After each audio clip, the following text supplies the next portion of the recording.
과학에서는 상상력이 정말 의미가 없었던 것일까요? 의견, 그냥 철학적 원리, 원칙, 소용없다는 겁니다. 팩트, 사실, 실험적으로 입증된 사실만 가지고 와라. 뉴턴은 왜 벽에 뚫어진 구멍은 동그란가? 동그란 빛이 들어왔고 그 빛이 프리즘을 통과했는데 왜 저쪽 벽에 길쭉한 스펙트럼이 만들어졌나?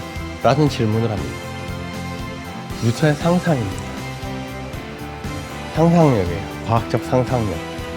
과학과 인문학이 혹은 과학과 예술이 별개의 인간 활동이 아니라 밀접하게 연결될 수 있고 밀접하게 상호 좋은 의미의 영향을 미칠 수 있는 그러한 학문 분야다.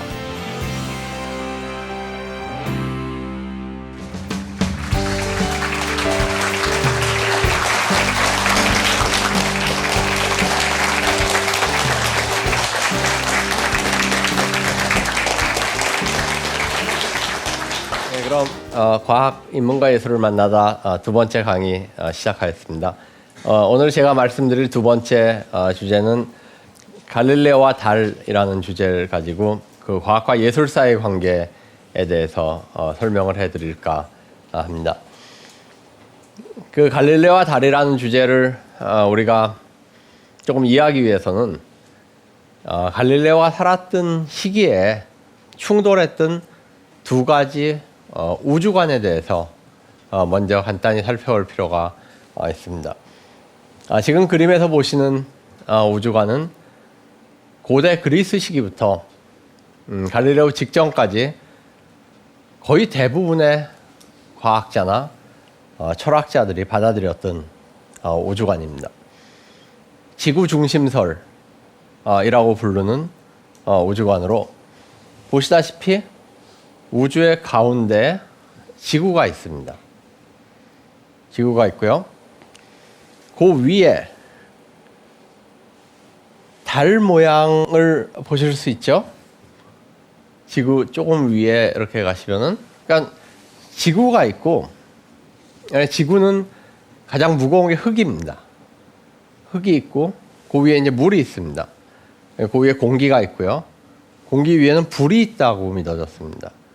지구에서는 뭐 이 네 가지 물질이 섞여 있지만 대략 그런 층을 지닌 채로 있고, 불 위에 달에 천구가 있었습니다. 그리고 그 위에 수성이 있고 금성이 있고 그리고 태양이 있고 화성이 있고 목성이 있고 토성이 있고 그 토성 위에 북바지별이라고 알려진 항성들이 촘촘히 박혀 있었습니다. 대략 고대와 중세 시대의 사람들은 우주가 저렇게 생겼으려니 생각을 했습니다. 아리스토텔레스가 저런 체계를 만들었고 그 이후에 이제 천문학자인 프톨레마이오스가 여러 가지 천문학적인 테크닉들을 사용해서 저런 체계를 완벽하게 건설을 합니다. 자, 이 체계에서 중요한 것은 이 우주가 두 가지 파트로 나뉘어져 있다는 것입니다. 지구부터 시작해서 달 밑까지의 세상을 지상계라고 불렀습니다. 그리고 달 위의 세상이 천상계였습니다. 이 지상계와 천상계는 완전히 다른 세계였습니다. 지상계를 구성하는 물질은 물, 불, 흙, 공기라는 네 가지 사원소였고요. 천상계는 에테르라는 제5원소가 만들고 있었습니다. 지상계에서는 생성소멸이 존재했고요. 천상계는 변화가 없었습니다. 영원한 원운동만을 계속하는 것이 천상계였습니다. 자, 여기서 달이 중요한데요. 왜냐하면 달은 지상계와 천상계를 가르는 경계로 달 자체는 완벽하다고 간주가 됐습니다. 이런 믿음은 중세를 거치면서 더 강화가 됩니다. 왜냐하면 중세 기독교에서는 달을 보통 성모 마리아를 상징하는 것으로 간주를 했습니다. 성모 마리아는 결점이 전혀 없는 사람입니다. 마찬가지로 달도 무결점의 존재였습니다. 완벽한 수정과 같은 존재라고 달이 생각이 됐습니다. 물론 여러분들도 달을 보시면은 달에 좀 거뭇거뭇한 부분들이 있죠. 우리가 그 토끼가 뭐 떡방아를 찢는다 이렇게 간주했던 그런 부분들이 달에 있습니다. 근데 그걸 가지고 달이 불완전하다고 생각하지는 않았습니다. 그거는 예를 들어서 다른 수정과 같은 존재인데 색깔이 있다. 다른 색깔로 이루어진 수정구다. 혹은 달 주변에 어떤 안개 같은 것이 있다. 달 주변을 감싸고 있는 물질이 있다. 혹은 어떤 사람은 다른 수정구 같이 완벽한 존재인데 그 유리의 밀도가 다르다. 부분. 그래서 우리 눈으로 보기에 조금 어두운 부분이 보이는 것처럼 보일 뿐이지 실제로 달은 완벽한 존재다. 라고 간주가 됐습니다. 특히 이런 생각은 제가 말씀드렸듯이 중세를 통해서 달이 성모 마리아를 상징하는 그런 존재로 교회 내에서 받아들여지면서 훨씬 더 강화가 돼서 내려왔던 것입니다. 자, 그러다가 1543년에 폴란드의 천문학자인 코페르니쿠스가 그 이전까지 받아들여졌던 우주관과는 완전히 다른 형태의 우주관을 제창을 합니다. 우주의 중심에는 지구가 있는 게 아니라 태양이 있습니다. 태양이 있고 그 위에 수성과 금성이 있습니다. 그리고 그 위에 지구가 있습니다. 달은 지구의 주위를 도는 하나의 작은 위성입니다. 달은 천상계와 지상계를 가르는 존재가 아니라 지구의 주위를 도는 뱅글뱅글 돌고 있는 하나의 위성에 불과한 것으로 존재적 지위가 바뀌어버렸던 것입니다. 자, 물론 코페르니쿠스 체계는 거의 받아들여지지 않았습니다. 코페르니쿠스가 이 태양 중심설을 주장을 하고 한 5, 60년 동안 유럽에서 이 태양 중심설을 받아들인 사람은 10손가락으로 꼽을 정도에 불과합니다. 그 중에 한 명이 갈릴레오였습니다. 갈릴레오는 어떤 이유에선가 상당히 일찍부터 코페르니쿠스 체계를 받아들입니다. 그리고 나중에는 이제 코페르니쿠스 체계가 낳는 여러 가지 문제들을 과학적으로 설명하는 작업을 수행을 합니다. 예를 들어서 지구가 도는데 우리가 왜 못 느끼냐? 혹은 지구가 도는데 자전을 하는데 왜 화살을 쏘아 올리면은 그 화살은 항상 제자리에 떨어지는가? 이런 난제들을 갈릴레오가 역학적으로 해결합니다. 그로부터 우리가 알고 있는 근대 물리학이 출범을 합니다. 근데 오늘 제가 보여드릴 것은 그 갈릴레오의 운동의 법칙과 관련된 내용이 아니라 갈릴레오의 천문학적인 관찰과 관련된 것입니다. 특히 달에 대한 관찰을 한번 살펴보겠습니다. 자, 갈릴레오는 음악가의 집에서 태어났습니다. 갈릴레오의 아버지는 악기를 만드는 장인이자 연주자였고 음악에 대한 책을 썼던 학자였습니다. 이런 집안의 분위기에서 갈릴레오는 어렸을 때부터 예술을 접합니다. 갈릴레오 자신이 뛰어난 루트라는 악기를 아주 잘 연주하던 사람이었고요. 미술과 문학에도 관심이 많았습니다. 네덜란드에서 망원경이 발명이 됩니다. 갈릴레오는 이 소식을 듣고 망원경을 직접 보지는 못했지만 자신이 가지고 있었던 수학적인 지식을 이용해서 특히 볼록 렌즈에 대한 수학적인 지식을 이용해서 망원경을 개량을 합니다. 그래서 처음에 배율이 3배율짜리인 망원경을 만듭니다. 그러니까 별로 그렇게 크게 보이지 않고 3배율짜리는 그 뒤에 8배율짜리 망원경을 만듭니다. 그래서 이 망원경을 가지고 그 베니스의 관료들한테 접근을 합니다.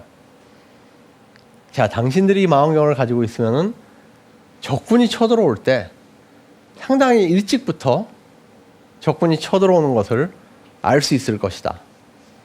그러니까 나한테 큰 돈을 주고 나를 후원해달라. 그럼 내 망원경에 대한 모든 것을 당신들에게 주겠다. 갈릴레오는 그 베니스의 관료들이 자기의 망원경을 살 줄 알았는데 사실은 그 관료들을 설득을 못합니다. 그러다가 그 망원경을 더 개량을 해서 20배율짜리 망원경을 만듭니다. 그리고 그 망원경을 가지고 지상을 관찰하는 것이 아니라 하늘로 눈을 돌립니다. 하늘을 관찰하기 시작을 하고 첫 번째로 갈릴레오는 지구에서 가장 보이기 쉬운 달을 봅니다.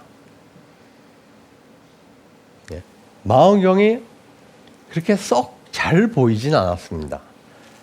하나의 예를 들어보면요. 이것은 갈릴레오가 목성의 달을 관찰한 기록입니다.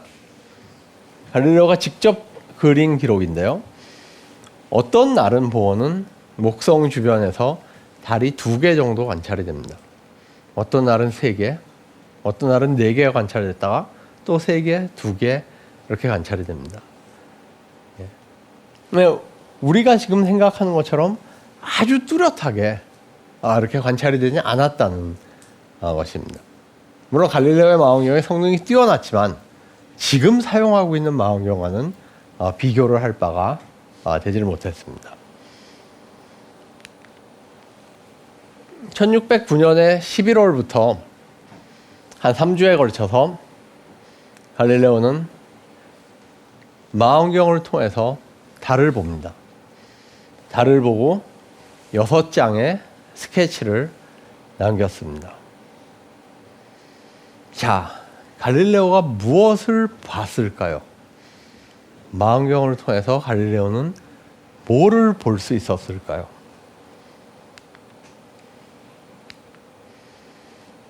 그 중에 2개를 확대를 해보겠습니다. 갈릴레오는 이전 사람들이 육안으로는 보지 못했던 3가지 독특한 현상을 망원경을 통해서 달에서 관찰할 수가 있었습니다. 가장 첫 번째로요. 달의 밝은 부분과 어두운 부분을 나누는 이 선이 육안으로 한번 보십시오. 오늘 돌아가시면서 육안으로 달을 보시면 칼로 잘라놓은 것처럼 매끈합니다. 맨눈으로 봤을 때는. 반달을 보셔도 매끈합니다. 반달을 보셔도. 초생달을 보셔도 매끈합니다. 근데 망원경으로 보니까 저게 매끈하지 않더라는 겁니다. 울퉁불퉁 돼 있더라 하는 것을 관찰했습니다. 이게 하나고요. 두 번째는 달의 밝은 부분에 거뭇거뭇한 부분들이 있더라 하는 것이 관찰이 됐습니다. 왼쪽 그림에서도 그렇죠. 달의 밝은 부분에 특히 경계에 가까운 부분에 거뭇거뭇한 것들이 보입니다. 그리고 이 검은 것의 모양을 보고는 이 검은 쪽이 다 햇볕이 오는 쪽을 바라보고 있습니다. 그건 뭐냐면요. 지구상에 계곡이 있을 때 태양빛이 내려쬐면은 태양빛을 받는 쪽은 밝게 보이지만은 그렇지 않은 쪽은 어둡게 보입니다. 그거와 비슷한 현상일 수 있겠다라는 생각을 합니다. 마지막으로 갈릴레오는 달의 어두운 부분에서 밝은 점 몇 개를 봅니다. 저게 뭘까 하다가 저 점이 마치 지구상에서 높은 산이 있을 때 해가 뜰 때 그 산 봉우리가 먼저 보이는 것처럼 그런 것이 아닐까 생각을 합니다. 그러고 나면은 첫 번째로 이 어두움과 밝은 부분을 가르는 선이 울퉁불퉁하다는 것이 이해가 됩니다. 왜? 달에 산이 있고 계곡이 있구나. 그러면은 햇볕이 비쳤을 때 저 나누는 선들이 산과 계곡에서 생긴 그림자들 때문에 울퉁불퉁하게 보이겠다는 생각을 합니다. 이 생각이 2000년을 거슬러 오던 달에 대한 일반적인 상식을 완전히 뒤집어 엎었습니다. 달은 수정구 같은 존재다. 달은 무결점의 존재다. 왜? 달은 지상과 천상을 가르는 것이기 때문에. 달은 천상계에 속하기 때문에 완벽한 존재다. 성모 마리아를 상징하는 존재이기 때문에 흠이 있어서 안 된다. 라는 생각을 처음으로 바꾸게 했던 그러한 과학사에서 굉장히 중요한 발견과 해석이었습니다. 지상을 관찰하는 것이 아니라 하늘로 눈을 돌립니다. 갈릴레오는 뭐를 볼 수 있었을까요? 그 중에서도 사람들을 가장 놀라게 했던 것은 달의 모습입니다. 이 생각이 2000년을 거슬러 오던 달에 대한 일반적인 상식을 완전히 뒤집어 엎었습니다. 갈릴레오는 이러한 자신의 발견을 다 종합을 해서 1610년 초에 별의 전령이라는 책을 씁니다. 피데레우스 눈치우스, 별의 메신저, 별의 전령이라는 책을 쓰고 이 책에서 자신이 망원경을 통해서 본 새로운 우주를 일반 독자에게 선사를 합니다. 그 중에서도 사람들을 가장 놀라게 했던 것은 달의 모습입니다. 달이 완벽한 존재가 아니라 이렇게 생겼다 하는 겁니다. 울퉁불퉁 지구처럼 산이 있고 계곡이 있고 분화구가 있고 결점투성이인 그런 존재다 라는 것입니다. 자, 갈릴레오의 이런 모양의 달은 어떤 의미에서는 코페르니쿠스 체계를 정당화하는데 한몫을 합니다. 왜냐하면 예전 사람들은 달이 완벽하다, 지구만 불완전하다, 따라서 완벽한 천체는 운동을 할 수가 있는데, 우주에서 원운동을 할 수가 있는데 불완전한 지구는 우주의 중심에 북받쳐 있어야 된다, 고정돼 있어야 된다, 지구는 움직여서 안 된다 라고 생각을 했던 것입니다. 그런데 갈릴레오의 논증이 맞다면 달은 불완전하다, 하늘에 있는 다른 천체들도 마찬가지로 불완전할지 모른다. 갈릴레오는 곧바로 태양을 관찰합니다. 태양에 시커먼 점이 있다는 걸 보여요. 흑점이라고 부르는 점이 있습니다. 육안으로 봤을 때 완벽해 보이던 태양이 망원경으로 보니까 시커먼 점들이 있습니다.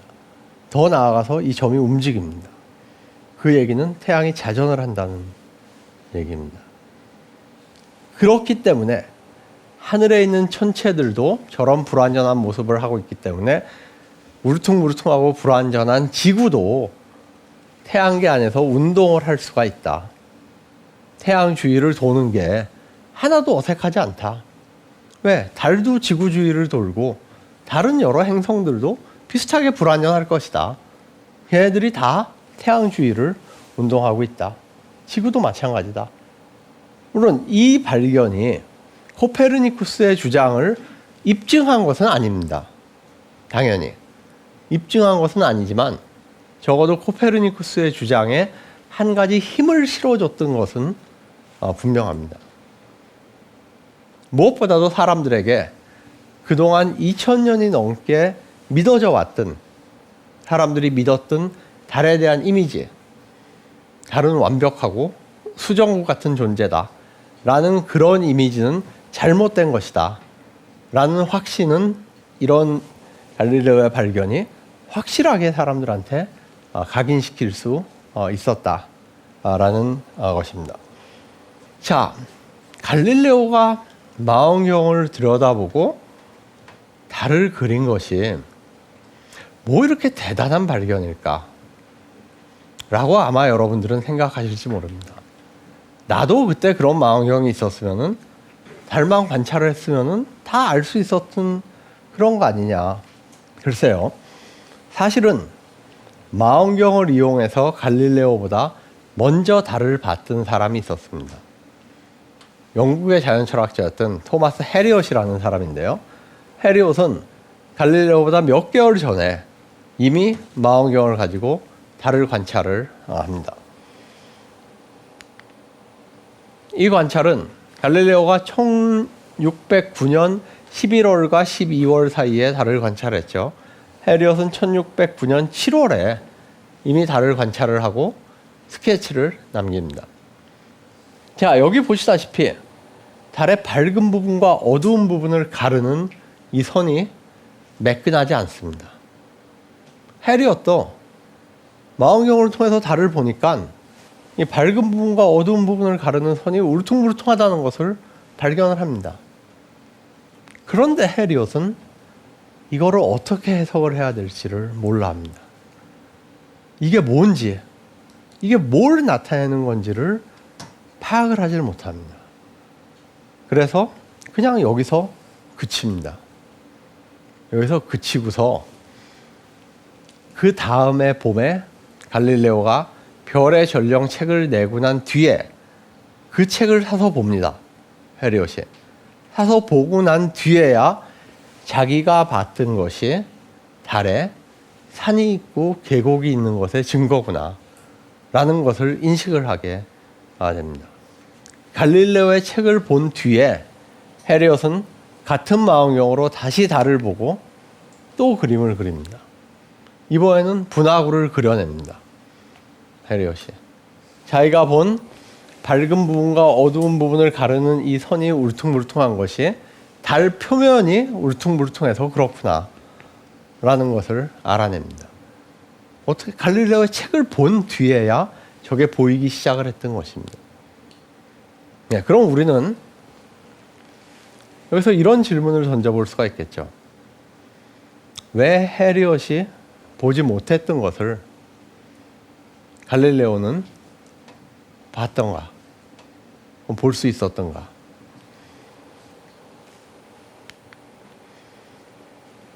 그 비밀 중에 하나는 예술입니다. 예술. 제가 아까 처음에 갈릴레오는 음악가 집에서 태어났고 어릴 때부터 예술에 굉장히 관심이 많았습니다. 그리고 젊었을 때 미술 아카데미에서 미술을 배웠습니다. 그 당시 이탈리아는 유럽에서 예술이 가장 발달했던 나라였습니다. 원근법과 명암법이라고 불리는 빛과 그림자만을 가지고 물체를 나타내는 복잡한 그림자를 써서 1차 그림자, 2차 그림자, 3차 그림자와 같은 다른 그림자들을 사용을 해서 물체에 입체를 부여하는, 입체감을 부여하는 그런 방법들, 이런 것들을 갈릴레오는 미술 아카데미를 다니면서 배울 수 있었던 것입니다. 그리고 실제로 갈릴레오가 첫 번째 직장으로 잡았던 곳이 이 미술 아카데미에서 학생들에게 기하학과 원근법을 가르치는 그 강사를 갈릴레오가 첫 번째 직장으로 잡았습니다. 그럼 거의 잠깐 있다가 갈릴레오는 피사 대학교에 수학 교수가 돼서 옮겨갑니다. 그 나중에는 이제 파두아 대학의 교수가 돼서 옮겨가지만요. 이 장소가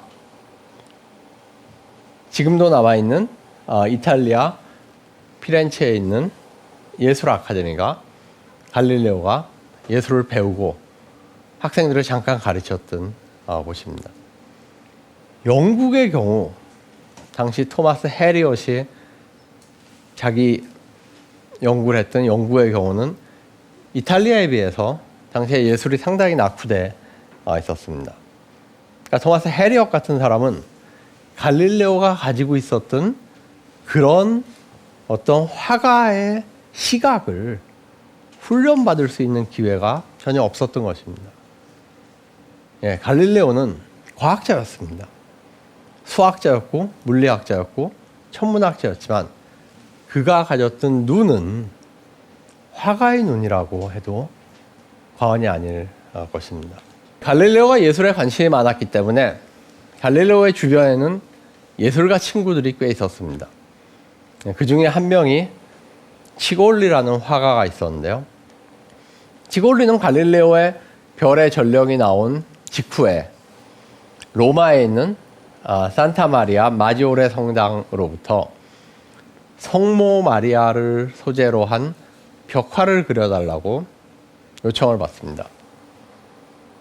예, 그런데 치골리는 갈릴레오의 친구였습니다.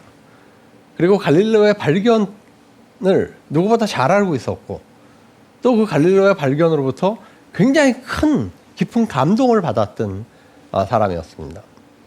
그래서 성당으로부터 성모 마리아의 그림을 그려달라는 요청을 받고 치골리는 성모 마리아가 올라서 있는 달을 완벽한 무결점의 달이 아니라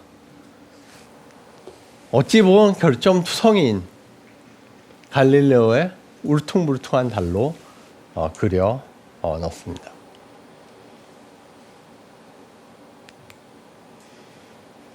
왼쪽에 보시는 그림은 아까 보셨던 갈릴레오가 스케치한 6개의 달 중에 하나입니다. 오른쪽은 치골리가 성당 벽화로 그렸던 성모 마리아상 밑에 달입니다. 두 달이 사실은 놀랍게도 흡사하다는 것을 우리는 알 수 있습니다. 갈릴레오가 달의 표면이 울퉁불퉁하다는 것을 망원경을 통해 발견하고 불과 한 2년 정도 안에 이것이 그림으로 성당 벽화에 장식이 됩니다. 그런데 우리가 한 가지 이해하기 힘든 점이 있습니다. 당시 교회에서는 성모 마리아를 상징하는 달이 무결점이라고 생각을 했습니다. 그리고 더더욱 당시 교회에서는 갈릴레오의 발견을 인정을 하지 않았습니다. 달이 울퉁불퉁하다는 갈릴레오의 발견을 받아들이질 않았습니다. 종교적으로 굉장히 독실한 과학자들은 갈릴레오와 논쟁을 벌이고 있었을 때였습니다. 그런데 어떻게 교회의 벽화에, 성당의 벽화에 그렇게 울퉁불퉁한 달이 그려질 수가 있었던 것일까요? 갈릴레오의 발견을 인정하지 않았던 교회가 어떻게 성모 마리아의 발 밑에 이런 달을 그리는 것을 허용을 할 수가 있었을까요? 상식적으로는 잘 납득이 안 되는 얘기입니다. 한 가지 가능성은 치골리의 그림에서 나타난 여인이 묵시록의 여인이라고 불리는 요한 묵시록 제12장에 등장하는 여인이다라고 해석하는 것입니다. 예, 요한 묵시록 제12장에는 한 여인이 등장을 하는데요. 그 여인은 태양을 입고 있고 12개의 별로 이루어진 왕관을 쓰고 있습니다. 그리고 아이를 잉태하고 있는데 그 아이는 나중에 쇠 막대기로 이 세상을 통치할 그런 아이입니다. 근데 여기서 이 여인은 용으로부터 괴로움을 당합니다. 그래서 도망 다니다가 천사들의 도움을 받아서 용을 무찌르고 아이를 낳는데 성공을 합니다. 자, 이 얘기가 요한계시록에 나오는데요. 이 묵시록의 여인이 누굴까요?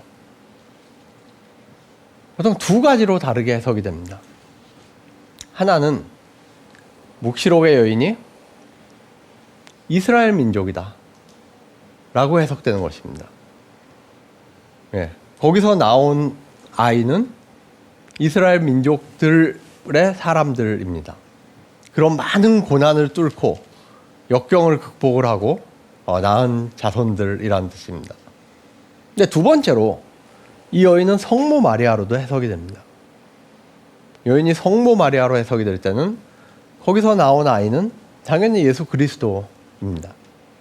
그런데 이 묵시록의 여인이 성모 마리아로 해석이 될 때는 이 여인이 밟고 있는 달이 조금 다르게 해석이 됩니다. 일반적으로 성모 마리아가 밟고 있는 달은 마리아의 완전성과 순결성을 상징을 합니다. 근데 이 묵시록의 여인이 성모 마리아로 해석이 될 때는 그 여인이 마리아가 밟고 있는 달은 마리아가 겪은 온갖 종류의 고난과 이 세상의 결점, 이 세상의 악을 상징을 합니다. 그러니까 마리아가 밟아서 없애야 되는 그런 악입니다. 그런 결점을 의미합니다. 그래서 그 세상의 결점은 갈릴레오의 그림과 조응을 한다는 것입니다. 그래서 교회는 당시에 갈릴레오의 발견 자체는 수용을 하지 않았습니다. 그렇지만 치골리의 그림은 교회의 맥락 속에서 충분히 해석되고 수용될 만한 그러한 여지가 있었던 것입니다. 그래서 이런 맥락 속에서 갈릴레오의 발견은 교회의 맥락으로 다시 들어가게 됩니다. 어떤 의미에서 이 치골리의 그림은 교회가 그 당시에 나온 굉장히 새로운 과학적인 발견과 종교를 한번 화해하려고 노력했던 그런 노력의 일환으로도 해석이 될 수 있는 것입니다. 왜 헤리엇이 보지 못했던 것을 갈릴레오는 봤던가, 볼 수 있었던가, 차이만을 주목을 하면은 사실은 과학과 예술은 접점이 거의 없습니다. 만날 수 있는 이유도 거의 없고요. 그런데 그렇지 않다는 것입니다. 과학과 예술은 새의 두 날개와 같다. 일반적으로 과학과 예술은 굉장히 극과 극의 활동이다 라고 간주가 됩니다. 과학은 이성을 사용하고 예술은 상상력을 사용합니다. 과학은 자연에 존재하는, 외부에 존재하는 사실을 발견하는 것이고, 예술은 우리 내면에 존재하는 어떤 심성의 깊은 곳에 있는 요소를 드러내는 것입니다.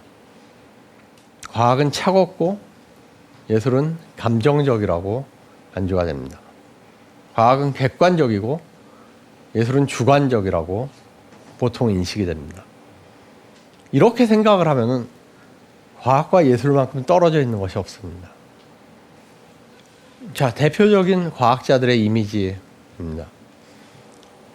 왼쪽, 여러분들이 보시는 왼쪽은 마리 퀴리고요.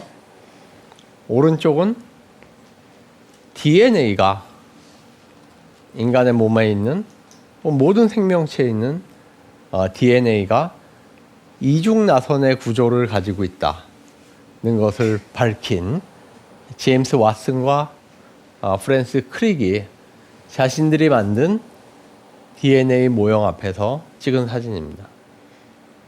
자, 어느 사진을 봐도 장난기라고는 없습니다. 이게 진지하고요. 심각합니다. 무겁고요. 여러 가지 방법을 통해서 자연을 탐구하는 그런 과학자들의 이미지 같습니다.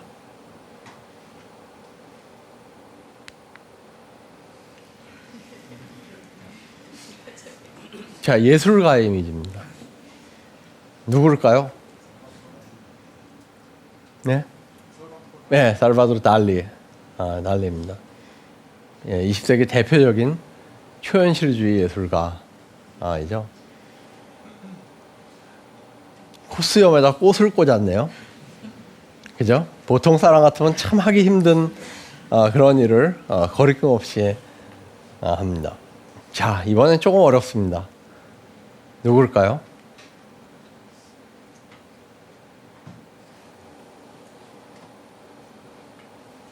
등돌아 있는, 뒤돌아 있는 저 남성은 누구일까요? 나온 것 같은데요? 네, 백남준 선생입니다. 네, 백남준 선생이 젊었을 때, 원래 처음에 독일에서 예술 공부할 때 뭐 저런 행위음악을 많이 하셨어요. 액션 뮤직이라고 불리는. 그리고 저 첼리스트는, 첼로 연주자는 백남준 선생과 오랫동안 같이 공연을 했던 샬롯 무어맨이라는 미국의 여성 첼리스트입니다. 그러니까 백남준 선생은 사실 무어맨을 대상으로 해서도 많은 작품들을 남깁니다. 근데 저 작품에서는, 사진에서는 오히려 이제 거꾸로 무어맨이 백남준 선생을 키고 있는 첼로 비슷하게 해서 켜고 있는 그러한 작품이죠. 네, 저것도 참 보통 사람들은 참 하기 힘든 그러한 예술적인 뭐라 그럴까요? 풍모라고나 할까요? 이런 것들이 느껴지는 작품입니다. 여기 보시는 이 논문은 아까 제가 보여드렸던 제임스 왓슨과 프란스 크릭이 모리스 윌킨스라는 또 다른 학자와 3명의 공동 이름으로 출간한 논문입니다. 네이처에 1953년에 출판이 됐고요. 그림은, 사진은 논문의 일부가 아닙니다. 다른 논문의 일부고요. 그래서 이렇게 계산을 해보시면 한 페이지가 조금 넘는 분량입니다. 거의 한 페이지에 불과한 분량이고, 요 한 페이지에서 자신들의 발견이 왜, 어떤 이유에서 DNA가 이중나선인가 라는 것을 이제 논증을 하고 있습니다. 아주 건조한 언어로 발견된 사실들만 뭐라 그럴까요? 이렇게 나열을 하고 있는, 그러니까 거기에 어떤 이모션이라든지 감정이라든지 이런 것들은 거의 완전히 배제되어 있는, 예, 간결하고 명료한 과학적인 문장으로 쓰여져 있는 논문입니다. 한 페이지 논문인데요. 이 논문으로 노벨상을 받습니다. 물론 노벨상을 받고, 사실 DNA가 이중나선이라는 그 발견은 20세기 과학사에서 가장 중요한 발견 중에 하나로 꼽히는 그런 발견입니다. 네, 반면에 달리의 원자론이라는 작품입니다. 네, 여기서 달리는 뭐 지금 같으면 아마 이런 거를 여러 가지 이미지 조작이라든지 이런 걸 통해서, 포토샵이라든지 이런 걸 통해서 뭐 어렵지 않게 만들어냈을지 몰라요. 근데 당시는 이제 그런 게 없을 때였고, 실제로 이 작품을 찍기 위해서 한 사람은 물을 뿌리고, 다른 사람은 의자를 들어 올리고, 달리는 뛰어오르고, 옆에서는 고양이 3마리를 던지고, 그래서 이거를 몇백 번을 했다고 합니다. 네, 100번을 해서 하나의 작품이 남았습니다. 우리가 이렇게 과학과 예술이 가진 어떤 표면적인 속성들, 아까 제가 말씀드렸듯이 과학은 객관적이고 예술은 주관적이다. 과학은 감정이 없고 예술은 감정이 중요하다. 예. 과학은 이성에 기초하고 있고 예술은 상상력에 기초하고 있다. 과학은 외부 세상에 존재하는 진리를 발견하는 것이고 예술은 인간의 심성을 재구성하는 것이다. 는데 초점을 맞추거나 아니면은 과학자와 예술가가 훈련받는 과정에 초점을 맞추면은 예술가들은 예술의 훈련을 계속 받고요. 과학자들은 과학 분야에서의 전문 훈련을 계속 받습니다. 예, 이런 부분에 초점을 맞추거나 아니면 제가 지금 보여드렸듯이 예술가의 전형적인 이미지, 예술 작품의 이런 전형적인 이미지와 과학의 결과, 논문 이런 것의 차이만을 주목을 하면은 사실은 과학과 예술은 접점이 거의 없습니다. 예, 만날 수 있는 이유도 거의 없고요. 그런데 그렇지 않다는 것입니다. 오늘 제가 갈릴레오와 달 그리고 치골리의 그림을 통해서 여러분들께 전해드리고자 했던 메시지 중에 하나는 과학자들의 연구 중에 여러 부분에 있어서 과학자들이 눈에 잘 안 보이는 것을 보이게 하는 과정들이 개입을 한다는 것입니다. 네. 뉴턴은 길다란 프리즘을 보고서 그 프리즘이 동그란 모양의 색광으로 연속적으로 이루어져 있는 것이다 라고 상상을 했고요. 갈릴레오는 달의 밝은 부분과 어두운 부분을 가르는 선이 울퉁불퉁하다는 것에서 달이 표면이 울퉁불퉁하고 달에 산과 분화구가 있다는 것을 추론을 해냈습니다. 이렇게 과학자들이 눈에 보이지 않는 것을 가시화하는 부분에 있어서는 예술적 상상력이 굉장히 많이 개입을 합니다. 그리고 이미 치골리의 시대부터 지금은 훨씬 더 빈번하게 일어나고 있지만은 예술가들은 새로운 과학적 발견이나 결과를 예술 작품의 소재라든지 아니면 예술을 표현하는 어떤 매체라든지 예술 작품의 어떤 중요한 통찰이라든지 이런 것으로 많이 사용을 합니다.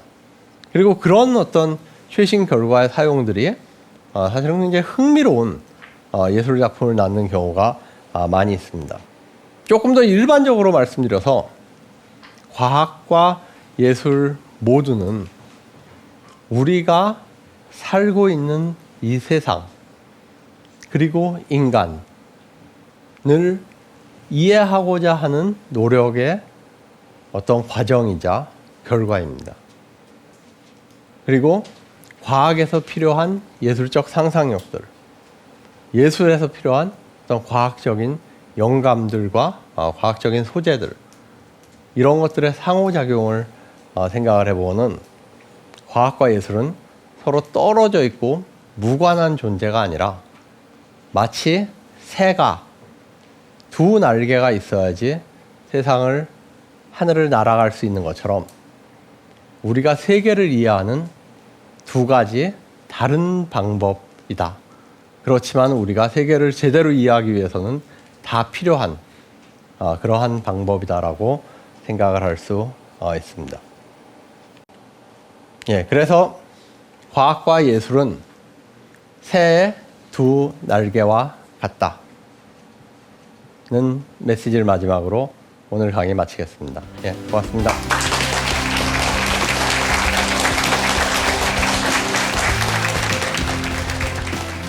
프레드릭 2세가 벤섬을 티코 브라에게 마음대로 쓰라고 주면서 이 벤섬의 가운데에 엄청난 돈을 들여서 천문 관측소를 건설을 해줍니다. 이름은 우라니보르. 그 뜻은 하늘에 떠 있는 성이다. 천문학이 빛의 학문인 것에 반해서 연금술은 어둠의 학문이었습니다. 어떻게 공간을 설계하면은 지식의 융합이 더 잘 일어나게 만들 수 있을까? 과학은 건축을 담고 건축은 과학을 담는다.